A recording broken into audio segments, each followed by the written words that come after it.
আশ্চর্য আর কত হানি থেকে বুড়া মরি যা মা একটু ভাই যা হা বই চেষ্টা করি তোলা হা ওর অনাবাইন হুমুর হামুর করে আইজি তাহলে আমরা রুগী রেলে কি জানি রুগী খুব অসুস্থ একজন ওইতে এবেতে উড়ে দিয়েছি আরেকজন বাড়ির মধ্যে। আমরা এখন যেখানে রয়েছি পশ্চিম কাশীনগর গ্রাম, সেটা হলো ৬ নং লামচর ইউনিয়ন, রামগঞ্জ উপজেলার একটি ইউনিয়ন। যে ইউনিয়নের আমার কাছে মনে হচ্ছে রামগঞ্জে অনেক গ্রামে আমরা গিয়েছি, এই এলাকার পানি নামছে না, শুধুমাত্র বিভিন্ন খালে প্রতিবন্ধকতা থাকার কারণে। আমরা ইতিমধ্যে অনেকের সাথে কথা বলেছি, তারা আমাদেরকে জানিয়েছেন তারা অনেক অনেক ভুক্তভোগী, দিনাতিপাত করছেন, বিশেষ করে রান্নাবান্নার সবচেয়ে বেশি কষ্ট। আপনারা দেখছেন যে এই আমার বাম পাশে রয়েছে একটি মাটির চুলা, বাধ্য হয়েছেন তারা এই চুলাতে রান্না করতে। সেই সাথে এখানকার অধিকাংশ মানুষ খেটে খাওয়া মানুষ, রিক্সা চালক এবং দিন এনে দিন খায় এ ধরনের মানুষ। কয়েকটি সচ্ছল পরিবার দেখেছি তারা এখানকার বসতি ছেড়ে আত্মীয় স্বজনের বাসায় অবস্থান করছেন। সেই সাথে যারা এখান থেকে যেতে পারছেন না তাদের কষ্টের কোনো শেষ নেই। আমি রিক্সা চালাই। রিক্সা চালান? তো এখন রিক্সা নেওয়া কি সম্ভব হচ্ছে না? না, রিক্সা রাস্তার মধ্যে চালাই ওরা 1 মাসের উপরে বইলে। তো এখন এই যে বিভিন্ন সংস্থা থেকে যে টুকটাক যে ত্রাণ এসেছে পেয়েছেন? কম বেশ পেয়েছি স্যার। যাক আলহামদুলিল্লাহ। কইলে এটা ভুল হবে। এখানকার মানুষের আসলে মানে বিকল্প মানে রান্না বান্না ত্রাণ পাচ্ছেন, কিন্তু আসলে রান্না করে খাওয়াটাও ওনাদের পক্ষে অনেকটা অসম্ভব হয়ে দাঁড়িয়েছে। এই যে আপনারা আমার সামনে দেখছেন যে একটা মাটির চুলা তারা রান্না করতে বাধ্য হচ্ছেন, যে তার ঘরের চারোদিকে পানি, দেখেন চারোদিকে পানি, কোনোভাবেই আসলে মানে চলাফেরা। এখানে আমি যেখানে রয়েছি এখানে প্রায় হাঁটুর উপরে পানি। আমি কথা বলবো এখানকার যিনি একদম খেটে খাওয়া মানুষ, যার আসলে প্রতিদিনকার যে যদি রিক্সা না চালায় তাহলে আসলে খাবার জোটা অনেক কষ্ট। আমরা এখন ওনার পিছনের দরজা দিয়ে, সামনের দরজা দিয়ে ঢুকে পিছনের দরজা যাচ্ছি। এই যে রান্নাঘরের অবস্থা এবং রান্নাঘরের অবস্থা, সেই রান্নাঘরের সামনে কতটুকু পারে আপনারা দেখেন।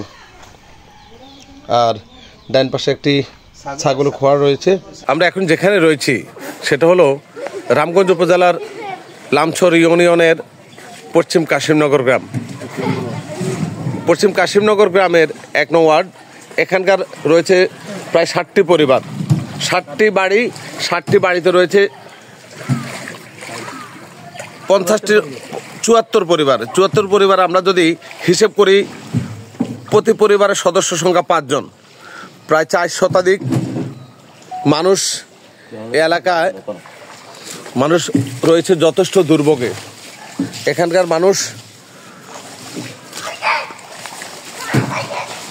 আপনারা দেখছেন যে কবরস্থান আমার বাম পাশে রয়েছে কবরস্থানটি।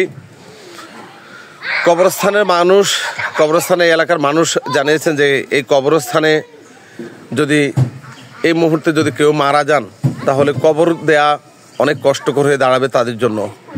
আমরা রামগঞ্জ উপজেলার বিভিন্ন এলাকা থেকে আমরা খবর পেয়েছি যে এই কাশিমনগর গ্রাম নয়, সারা রামগঞ্জে যে সকল মানুষ মারা গিয়েছেন তাদের বেশিরভাগই বাক্স দিয়ে এবং ভিন্ন পন্থা অবলম্বন করে লাশ দাফনে কবরস্থ করতে বাধ্য হয়েছেন।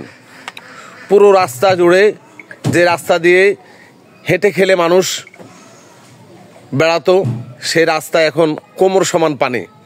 এলাকার মানুষ জানিয়েছেন কোনোভাবে এখান থেকে পানি কমছেন না। পানি না কমার কারণে দুর্ভোগ প্রতিনিয়ত বাড়ছে এবং পানিবাহিত রোগবালাইও বৃদ্ধি পাচ্ছে।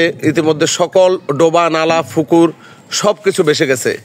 এমনকি যে টয়লেট সবগুলো ভেসে যাওয়ার কারণে টয়লেট এবং ময়লা পানি সব একাকার। আমরা একটি বাড়ি দেখাচ্ছি আপনাদেরকে। এই বাড়িতে এই মুহূর্তে কেউ বসবাস করে কিনা আমাদের জানা নেই, করে না। পুরো ঘর ভবন করেছে কিন্তু ভবনে বসবাস করার মতো কোনো মানুষ নেই। সবাই যার যার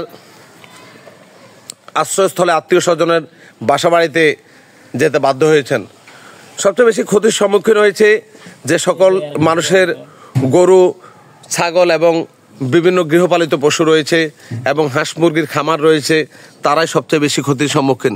সেই সাথে ক্ষতির সম্মুখীন হয়েছেন এই এলাকার যারা মৎস্য চাষি, তাদের কোটি কোটি টাকার মাছ পুকুরের 2 পাট জুড়ে 4 পাট জুড়ে রয়েছে অন্তত 1 কোমর পানি। সকল পুকুর ভেসে গেছে। আমরা একটি পুকুর দেখাচ্ছি। আমরা কথা বলবো এই এলাকার বাসিন্দা এবং এখানে যিনি এই এলাকায় বসবাস করেন কিন্তু বাধ্য হচ্ছেন অন্যত্র বসবাস করার জন্য। সেই সাথে প্রতিনিয়ত পানি ডিঙ্গিয়ে, কোমর সমান পানি ডিঙ্গিয়ে বাড়ি থেকে বাজারে যেতে হচ্ছে। দৈনন্দিন যে সকল জিনিসপত্র লাগে সেই সব জিনিসপত্র আনার জন্য, বিশেষ করে চাল ডাল তেল নুন মাছ মাংস সহ অন্যান্য সামগ্রী। আমরা ওনার কাছে একটু পরে যাচ্ছি। পুরো গ্রাম জুড়ে 60টি বাড়িতে প্রায় 74 পরিবারের বসবাস। পুরো গ্রাম জুড়ে, একটি গ্রাম জুড়ে পশ্চিম কাশিমনগর লামসর ইউনিয়নের 1 নং ওয়ার্ড। এখানকার লোকজনের সাথে কথা বলেছি যে ওনারা জানিয়েছেন যারা জনপ্রতিনিধি হয়ে আসেন তারা সবাই আশ্বাস দেন, কিন্তু ভোটের পরে আর ওনারা ওনাদের কথায় থাকেন না। অনেক মানুষ, বলতে গেলে 350 মানুষের মতো আছে যারা এখনো পানিবন্দী অবস্থায় রয়েছে, অনেক কষ্টে জীবনযাপন করছে। আপনাদেরকে আমরা, এটি হচ্ছে 6 নং লামচর ইউনিয়নে। নৌকা ছাড়া এখানকার মানুষের চলাচল একদমই অসম্ভব। প্রিয় দর্শক,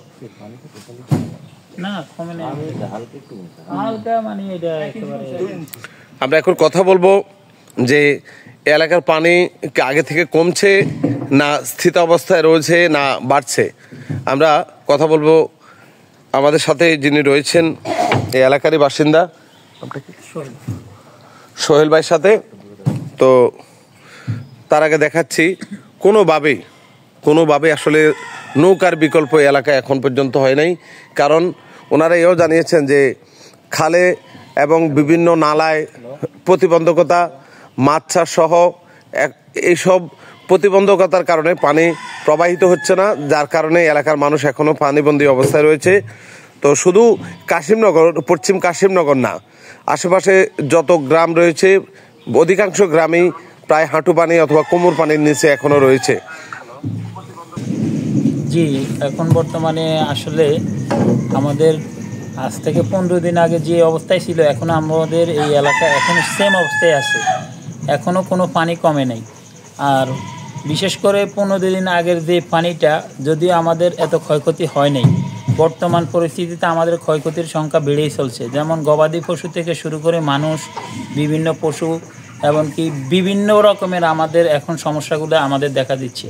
15 দিন পানি বন্দি থাকা অবস্থায় আমাদের যে সমস্যাগুলো প্রথম দিকে হয় নাই, এখন এগুলো আমাদের বিশেষ করে বেশি দেখা দিচ্ছে। যেমন পশুর ক্ষেত্রে এতদিন পর্যন্ত আমরা অনেকভাবে রাখছি, এখন আর মনে হয় না আমাদের সামনে আর রাখতে পারবো এদের খাবার দাবার, এমনকি এদের রাখার। কারণ একই ঘরে আমরা নিজেরাও থাকতেছি, পশুও রাখতেছি। এখন এই অবস্থায় আমাদের বিশেষ করে পশুর মলমূত্র বা গন্ধবাস, এখন আমাদের কাছে এটা বিষণ্ণ জীবন যাপনের মতো হয়ে যাইতেছে। দিনে দিনে আমাদের দুর্বিষহ বেড়েই চলছে। এখন এই অবস্থায় আমরা কি করব, মানে আমাদের সামনের জীবনগুলো কিভাবে যাবে, একমাত্র উপরআল্লাহই ভালো জানে। আপনি দেখছেন মানে আশেপাশে যত ঘর দেখছেন, ঘর থেকে পা দিলেই হাঁটু পানি। এখন পর্যন্ত এলাকার মানুষের জন্য আসলে প্রত্যেকেই বিভিন্নভাবে বাংলাদেশ সেনাবাহিনী সহ উপজেলা প্রশাসন সহ এবং বিভিন্ন স্বেচ্ছাসেবী সংগঠনের সদস্যরা এসেছেন বহুবারই। তো আপনারা দেখছেন পশ্চিম কাশিমনগর এই গ্রামের মধুর বাড়ি, এই বাড়িতে কত পরিবার? আপনার 22টা পরিবার রয়েছে এই বাড়িতে। কিন্তু আমরা একটু আপনাদেরকে দেখাচ্ছি, উঠোনবর্তী পানি রয়েছে এবং চারপাশে যে পানির প্রতিটি ঘরের সামনে পানি, বিশেষ করে বাচ্চাদের ক্ষেত্রে আসলে সবচেয়ে বেশি দুর্ভোগের কারণ বাচ্চারা কতক্ষণ পর্যন্ত ঘরে থাকতে পারে।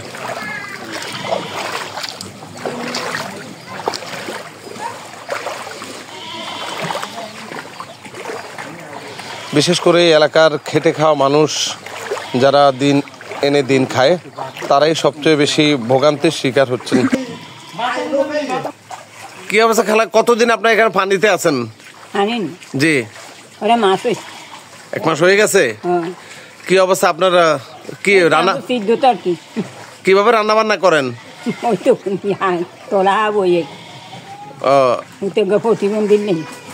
আচ্ছা, কি করে ছেলেরা, কি করে? তো চলে কিভাবে এখন? বিশেষ করে গবাদি পশু যাদের রয়েছে তারা সবচেয়ে বেশি কষ্টে রয়েছেন, এবং হাঁস মুরগির খামার, মাছের গে যাদের রয়েছে তারা লক্ষ লক্ষ টাকার মাছ এবং হাঁস মুরগি মরে গেছে। আর আমাদের পিছনে যারা রয়েছেন ওনারা এই এলাকার বাসিন্দা। তো ওনারা আমাদেরকে বিভিন্ন কথা জানিয়েছেন। একজন মায়ের সাথে কথা বলেছি, উনি জানিয়েছেন যে অসুস্থ যে সকল রোগী রয়েছে তাদের নিয়ে আসলে ওনারা সবচেয়ে বেশি কষ্ট পাচ্ছেন। আর বিশেষ করে এই এলাকার যে ছোট ছোট বাচ্চারা, আমরা দেখছেন যে সবাই কিন্তু হাঁটু পানি, এখানে প্রায় হাঁটুর উপরে পানি ছিল।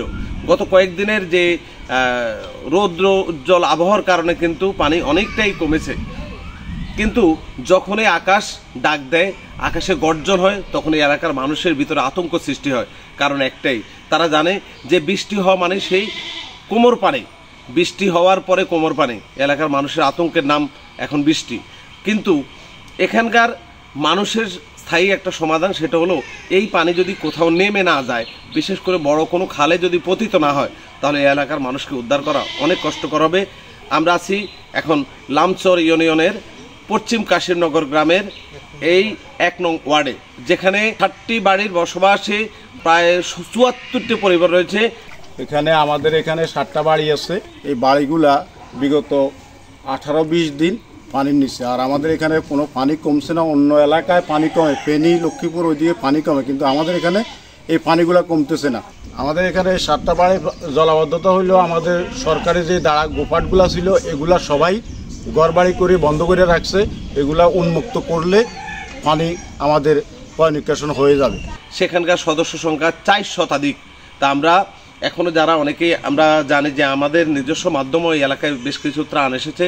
তা আমরা বাংলাদেশ সেনাবাহিনীও এখানে ত্রাণ পাঠিয়েছে। প্রশাসনের পক্ষ থেকে যতটা সম্ভব এবং স্বেচ্ছাসেবীদের পক্ষ থেকে যতটা সম্ভব ত্রাণ পৌঁছানো হয়েছে। কিন্তু এই ত্রাণ অপতুল, কারণ সামনের দিকে যখন পানি, এই এলাকার পানি কমবে, তখনই ত্রাণের বেশি হাহাকার সৃষ্টি হবে।